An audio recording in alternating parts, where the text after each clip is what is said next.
Իսկ ինչ է տեղի ունեցել անշարժ գույքի հարկի հետ։ Այո, ավելի քան կրկնապատկվել են անշարժ գույքի հարկից եկամուտները մտնելով համայնքային բյուջեներ։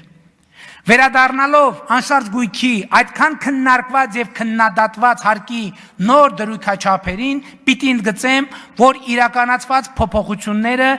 հիմնականում ծանրացել են 100 միլիոն դրամ եւ ավելի արժեք ունեցող, այսինքն միջինից էականորեն բարձր գին ունեցող գույքերի վրա։ Խնդրում եմ, այն ինչ որ հիմա կասեմ, հատուկ ուշադրություն դարձրեք։ Մեր երկրում 100 միլիոն դրամ եւ ավելի արժեք ունեցող գույքերը ընդհանուր գույքերի մեջ, բոլոր գույքերի մեջ 100 միլիոն եւ ավելի դրամ արժեք ունեցող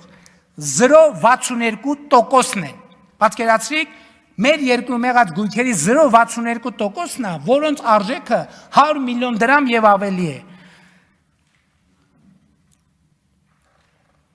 Բայց այդ 0.62%-ը մեր կատարած բարեփոխումների արդյունքում վճարում է անշարժ գույքի հարկի 42.7%-ը։ 0.62%-ը վճարում է 42.7%-ը։ Հիմա աղմուկը իմացաք որտեղից է։ Ուշադրություն դարձրեք, հանրապետության անշարժ գույքերի 0.62%-ը վճարում է անշարժ գույքի հարկի 42.7%-ը։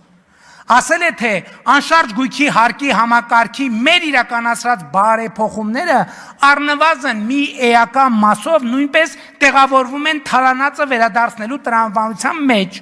որովհետև հարկերի ծանրակշիռ մասը վճարում են հարուստները, այդ թվում ապօրինի կերպով հարուստ դարձածները։